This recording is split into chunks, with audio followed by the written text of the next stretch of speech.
Welcome to Mechanics Year 1 Chapter 3. This is Part 2. So in Part 1 I went through the basic rules of force in motion, how to work with vectors, F equals ma and stuff. And so at the end there's always a few type of questions that always tend to come up in exams. I'm just going to go through 3 examples for the 3 most common types of questions.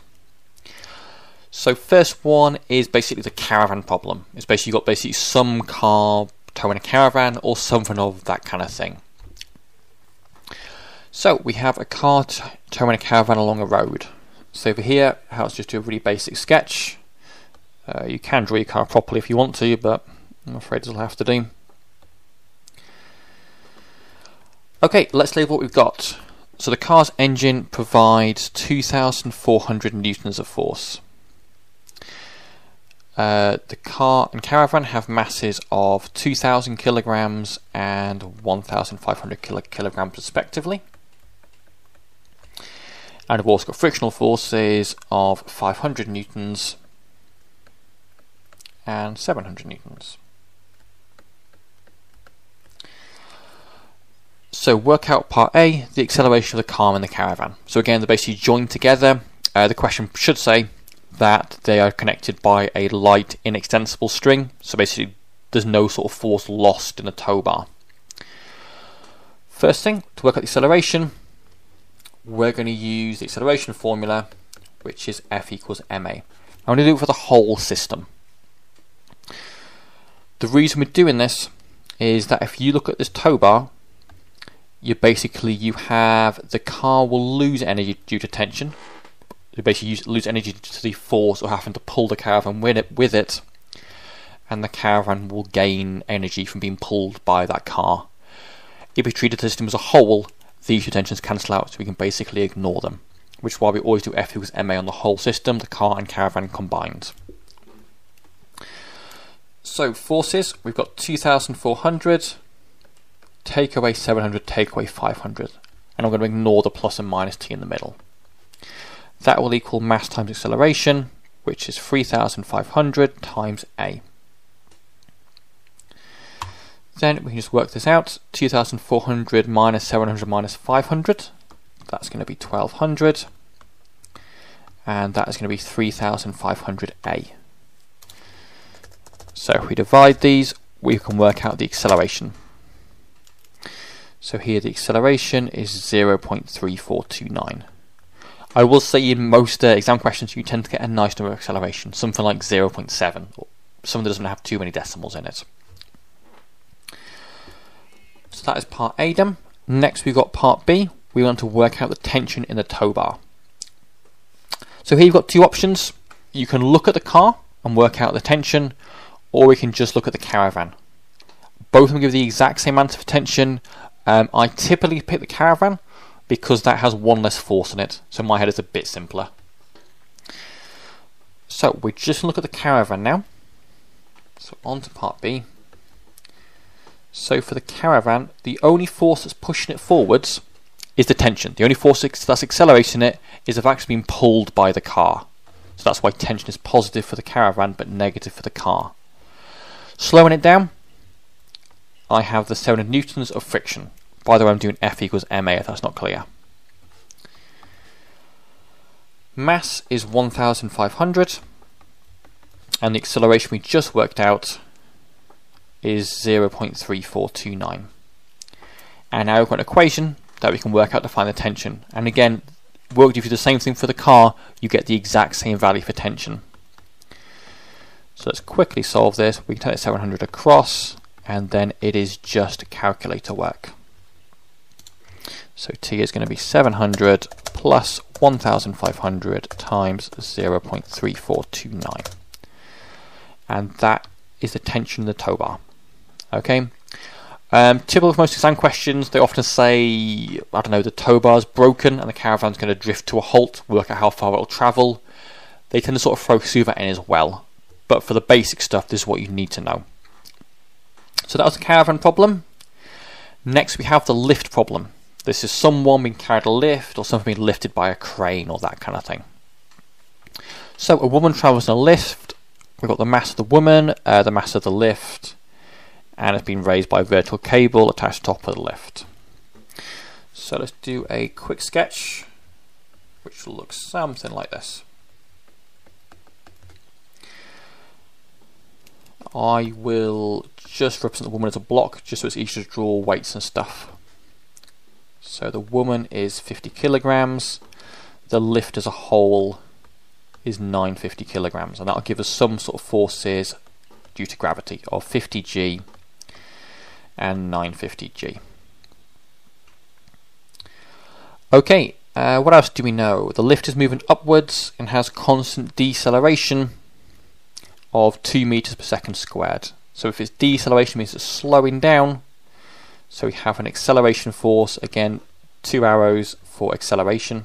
So the acceleration is 2 going downwards. By modelling the cable as being light and extensible, we want to find the tension in the cable. So we have a force of tension pulling it up. So again, we're going to do F equals ma. The force pulling the lift up is going to be T. The force pulling the lift down, we have these forces due to gravity. So combined we have T minus 1000 g, and that equals mass times acceleration. And acceleration here is actually minus 2 because it's going down. So again, I had tension being positive, which meant my acceleration had to be negative because they're in different directions. Can then work this out. Tension is going to be 1000 g plus this term here, which is just minus 2000. We always take gravity to be 9.8 in maths, unless told otherwise. So 1000 times 9.8 minus 2000, and that is the tension in my cable. So T equals 7,800. Next, we need to work out the magnitude of the force exerted on the woman by the floor of the lift. Okay, bit wordy. Basically, the way you want to think about it is you've got your woman here. The tension's not pulling her upwards. What's pulling her upwards is the lift itself. So let me just delete these for a second so I can explain better what's going on. You can think of this as the same setup we had with the car and the caravan. We have basically a force, a tension force, we can imagine it as, whereby the woman gets basically force from the lift. We tend to use T because it's not really tension. We can call it S. And we also have another tension force where basically the woman slows down the lift. And we'll call that S again because they're equal and opposite forces. These two kind of tension forces, but not tension forces, are going to be the same. They're going to be equal and opposite. And we can now work it out. And just like before with the car and the caravan, we focus on one object. So I'm just going to look at the woman because she has less forces on her. So F equals ma for the woman. The force pulling her up is going to be my S force, the force exerted on her by the lift. She's being slowed down due to gravity. And her mass is 50 kilograms, and we know the acceleration is minus 2. So therefore S will equal 50g minus 100, and then we can just work that out. Again, g is 9.8. And that there is what force the lift is exerting on the woman, and if we did the work just to the same bit of maths, just looking at the lift, we would get the same force for this S as well, just exerted by the lift itself.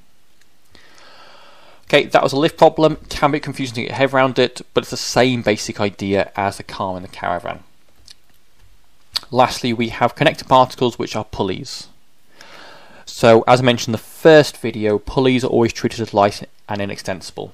All that really means is that all the force from one weight goes through the pulley directly the other way, so no energy is lost or gained or anything. And you basically have a variety of setups. You can have a vertical pulley, you can have a pulley along a horizontal surface, and for this surface you can have friction, you can not have friction. These are all things they can throw at you in the question. I'm just going to go through one question where we have a pulley at an angle. So we've got two masses, A and B, with these following weights that we're already told. We have a light string as we always do. B is held at rest, and we have this angle here. So we do the same trick we did in part A. If I do a quick triangle, we know that tan of theta is 5/12, so opposite of adjacent is 5/12. By using Pythagoras, 5 squared plus 12 squared is 13 squared. So we can work out cos theta is going to be 12/13, and sine theta, because it's opposite of hypotenuse, is going to be 5/13. Then we've got some usual stuff we don't really care about too much. Smooth bully. Okay, important stuff. Particle B experiences a constant frictional force of 10 newtons. So we've always got a force of 10 newtons that will always resist motion. So if B is going down the slope, it'll be up the slope and vice versa. The particles are released from rest, and yeah, we want to find the magnitude of acceleration B immediately after release. So let's see what we're going to do here. First things first, we want to list all our forces. So we have a force of 7G. That's basically the force going to drive the whole system. It's going to pull particle B up the slope. We have tension in the string, and again, tension is slowing down particle A, but it's speeding up particle B. And again, it's equal and opposite because no energy is lost. For particle B, we've got this frictional force as well. We've also got gravity, and just like we did in the part A of this, we're going to have to resolve this gravity force. So we've got a 3G. We make it as a right angle triangle, making sure this 3G is my hypotenuse. This angle is also theta. So this will be 3G cos theta, and the other force will be 3G sine theta. 3G cos theta is going to be 36 over 13G, and 3G sine theta is going to be 15/13 of G. Okay, and I think that's going to be all the forces that we have from this question. Oh, I need one more, because this particle's not going into the block. We've got a normal reaction force here, which basically makes sure it doesn't go into the block, which will always equal this downwards force. So 36 over 13G. Okay, we need to do some F equals ma now, and we need to work out what's going on. So again, I think I can look at the system as a whole. I can look at both particles together. I can see what's going to speed them up and what's going to slow them down. So for the system as a whole, forces that are basically pulling it this direction, which is where it's going, I've only got the force of 7G. Again, because I'm looking at the system as a whole, particles A and B joined together, I can ignore both my tensions because they are equal and opposite. Next, slowing it down, we have the frictional force of 10 newtons, and we've also got this force here. We've got the force of the particle wants to roll down the hill just due to gravity, and that was 15/13 G. I'm sorry, that shouldn't be 10G, that should just be 10, because the frictional force was just 10 newtons. That equals mass times acceleration, and my total mass is 10, so I've got 7 kilograms and 3 kilograms. Now we can solve this to work out what acceleration is. So we've got 7 times 9.8 minus 10 minus 15 over 13 times 9.8. That will give me 10. That will give me 10 lots of A. So therefore A is going to be a tenth of this. A is going to be 4.73. Okay, so that's fairly straightforward, and in fact a pretty easy 10 marks in this question. Next, you want to find the speed of B when it has moved 1 meter up the plane. So we're looking for speeds that straight away should be screaming we've got to see that question. So let's label what we've got. We know S is 1. Just want to go 1 meter up the plane. U is 0, just told us release from rest. Acceleration, we know is 4.73, and we want to work out the speed. We want to work out the final velocity, so this is what we're after. So we have S, U, V and A, which means it's going to be V squared equals U squared plus 2AS. So U squared is 0, so V squared just equals 2AS. So it's going to be 2 times 4.73. So therefore v will be the square root of 2 times 4.73. For that we can go to our calculator. Square root of 2 times 4.73. Which gives us, as a decimal, 3.08.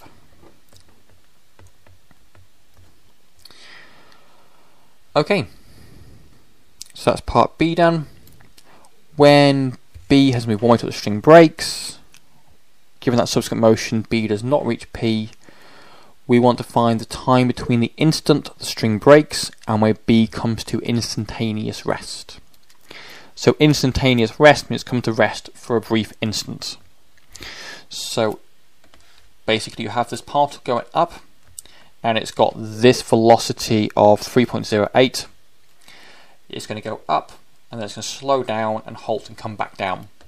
The point of instantaneous rest is this very instant here where it stopped. That's what we're trying to find out. Okay, this is slightly harder because we don't know what the acceleration is. The acceleration has now changed. Again, what was pulling up the slope was the other particle, particle A. Because there is no particle A, we've got to redo F equals ma.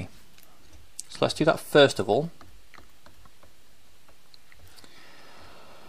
So force, we have the force pulling it down, the slope hasn't changed. That is still 15/13 g, which we worked out over here. However, the frictional force is 10 newtons. That always resists motion. So that means it always wants to slow the particle down. Because the particle's still going up the hill, friction is still going this way. So friction and my 15/13 g are both acting in the same direction.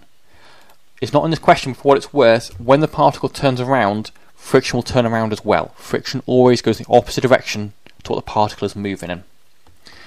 And that is mass times acceleration, and mass we are told is 3 kilograms, I believe. Yeah, so up here we're told the mass is 3 kilograms. We can now work out the new acceleration.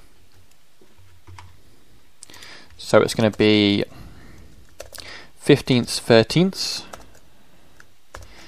times 9.8 plus 10, and we want all that to be divided by 3. That gives me acceleration of 7.10. Okay, and that's acceleration down the slope, and we can now plug that into my CVAT equations. So we're going to re-CVAT. All these numbers are probably changed because we've started at a different point. So the string, when the string broke, we knew the velocity was 3.08. That was my final velocity. It is now my initial velocity.